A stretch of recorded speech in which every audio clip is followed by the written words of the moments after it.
বাংলাদেশের রাজনীতিতে ভূতের মতো ফিরে আসা এক নাম তত্ত্বাবধায়ক সরকার।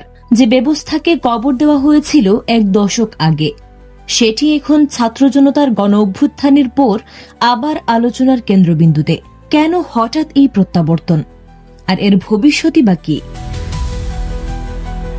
2024 সালের গণ অভ্যুত্থান কেবল একটি সরকারের পতন ঘটায়নি, জন্ম দিয়েছে সংবিধান ও নির্বাচন ব্যবস্থা সংস্কারের এক জোরালো দাবির।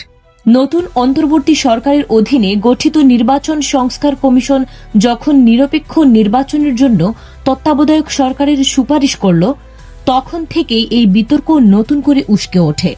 আগুনে ঘি ঢেলেছে সুপ্রিম কোর্টে 2011 সালের বাতিলের রায়ের বিরুদ্ধে আপিল শুনানি, যা রাজনীতিতে রীতিমতো ঝড় তুলেছে।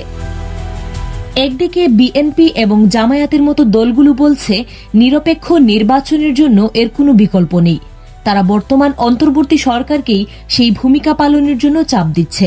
অন্যদিকে আওয়ামী লীগ বরাবরই এর বিপক্ষে, কারণ তাদের মতে এটি অসাংবিধানিক। কিন্তু ইতিহাস কি বলে? 1996 আর 2001 সালে এই ব্যবস্থার অধীনেই দুটি সফল নির্বাচন হয়েছিল, যা দলীয় সরকারের অধীনে কারচুপির ভয় দূর করেছিল। কিন্তু 2007 সালের সেনা সমর্থিত তত্ত্বাবধায়ক সরকারের তিক্ত অভিজ্ঞতাও মানুষ ভুলেনি, যা গণতন্ত্রের কথা বলে এসে প্রায় 2 বছর ক্ষমতা ধরে রেখেছিল।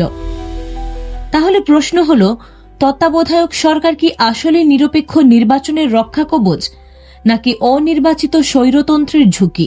সুপ্রিম কোর্টের রায় যদি এর পক্ষে আসে, তাহলে কি 2026 সালের নির্বাচনের আগেই আমরা পুরনো চেহারায় নতুন কোনো সরকার দেখতে পাব, নাকি প্রধান উপদেষ্টার কথাই সত্যি হবে যে আসন্ন নির্বাচনের আগে এটি সম্ভব নয়? এই চক্রাকার যাত্রাপথে বাংলাদেশ কি পারবে রাজনৈতিক অবিশ্বাসের বৃত্ত ভেঙে একটি স্থিতিশীল গণতান্ত্রিক পথে হাঁটতে, নাকি ইতিহাস আবার ফিরে আসবে নতুন কোনো সংকট নিয়ে? উত্তরটা হয়তো সময়ের হাতে, কিন্তু প্রশ্নগুলো এখন বাংলাদেশের প্রতিটি মানুষের মনে। এই ধরনের গুরুত্বপূর্ণ আপডেট পেতে আমাদের সঙ্গে থাকুন। বিজিএন টিভি 24, সংবাদ যেখানে, বিশ্বস্ততা সেখানে।